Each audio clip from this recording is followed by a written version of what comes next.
Rick, let's do it again. Okay, Keith. The title of this podcast is The People We Close Our Heart To. Mm. Uh, one thing that I have observed about myself is that sometimes when I first started doing the practice, I made it a point. And for those who are joining us right now, what we mean about the practice is we mean two things. One is the it's a defined set of things that we do every day to set ourselves up to practice mindfulness, to be really intentional about being open-hearted, kind, loving, being our best self. And then it's the application of that throughout the day. Whenever something happens that our mind says this should be different. So that's what we mean by the practice. So I designed this intervention, well-being intervention, many years ago, and I've been practicing it for going on 9 years now. And one of the things that I've done is I've introduced it and shared it with my friends, but my colleagues at Mayo, we've implemented at Mayo Clinic in Arizona.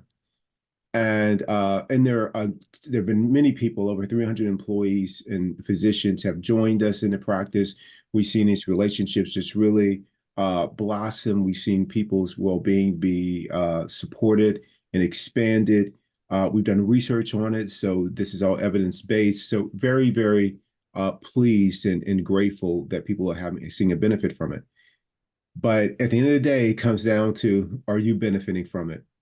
So along the way, since it's a voluntary program, there's some people that say no to it.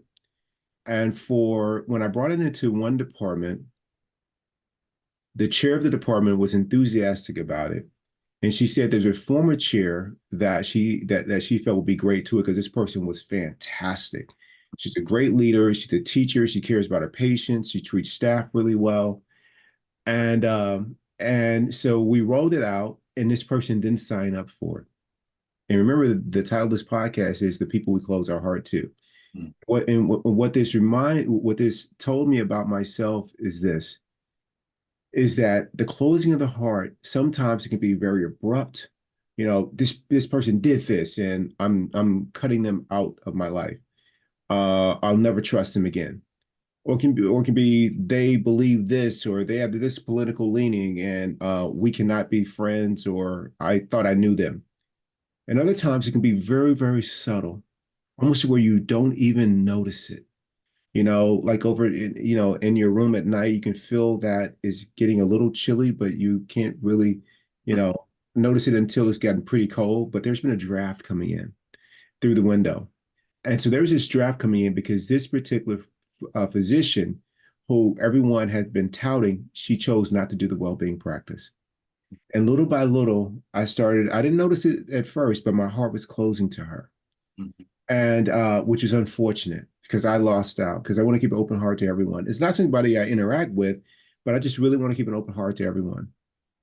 So we had this one of the departments that I'm very fortunate to be on the leadership group with had a celebration of belonging. And it was to bring all staff and their families together at the park at the Civic Center in downtown Scottsdale. It was a beautiful event. The weather was great. The people were great. The food. There was karaoke. Yes, I sung. Shouldn't have been singing, but I did. So we were doing that, and it was just lovely. And she showed up.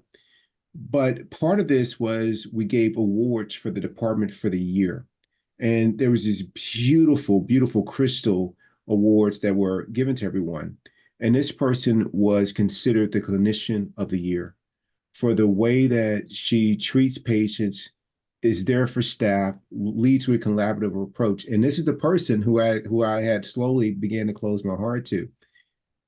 And what happened was when she got the award, because we took turns, myself and another leader took turns reading off what the award was about and who the recipient was. In front of all her peers, she gets the award. She walks up, there are tears in her eyes to take the award from me. She's thanking me, Rick, like I just gave her the what do they call when you are in battle and you get the Medal of Honor for a war vet? She's looking at me like that, right? I mean, she's just cheerful. She's thanking me like this is heartfelt, right? And Rick, I just melted. I'm like, man, this woman is so like amazing and humble, and she is just really moved by this gesture of acknowledgement. And I thought to her to say to myself, Keith Jones, you are a piece of work. Like it Yeah. was just a year ago that where you were closing your heart to this woman because she didn't do this voluntary thing. This voluntary, there's a choice involved. And it just reminded me, man, of all the big and small ways we close our hearts to people, and that this work is it's never done. It's a lifelong journey. And I'm so glad I get these lessons because I learned from them to keep my heart open. It's unconditional, no matter what.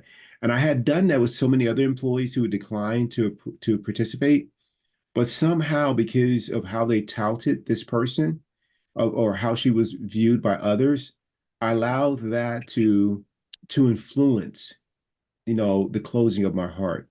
And so, Rick, I'm learning from it to be better. So I Mhm. stop closing my heart to anyone. What are your thoughts? That's a great story, Keith. That's a beautiful example of missing out on an opportunity for all the time that you sort of rejected her because of whatever belief you had that she wasn't worthy of you, or that because she rejected the program, she wasn't worth knowing. All of those things that run through our minds about why we reject other people. It never ends. I think that's part of what the human programming consists of. Our software provides us a negativity bias, and we're always looking for threats. We're always looking for people who are going to hurt us or take our stuff away or be mean to us or do us harm. And I think that translates in the modern world, since we're no longer throwing spears at each other, at least not yet. That what that means is we're always on the lookout for people who are different and finding a reason not to like them or finding a reason to reject them. I notice in myself that happens a great deal. Things that I think that I've handled before, and the big neon sign in my head is don't judge a book by its cover. Yet I always do, I always do. But I'm mindful of it, and I Yeah. try my damnedest to take those lessons where I have judged someone by how they look and decided after I've interacted with them or seen them in action, I was completely, utterly wrong. And I've had the reverse experience. I've had things, we have people who are attractive or who are intellectually superior or who have some great gift who are absolute difficult people to deal with.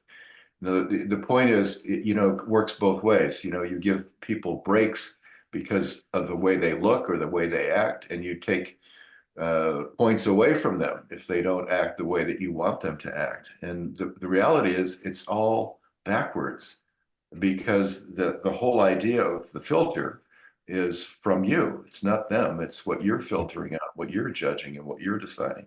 And I made up my mind as I go through this and realize that I'm judging. I've made up my mind that I don't want to miss any opportunities to learn from other people or to see myself in other people or to feel a particular strain of beauty or marvel at another human's experience. I mean, I can only experience a little bit of life, a little tiny bit, my little insignificant Rick Strom life.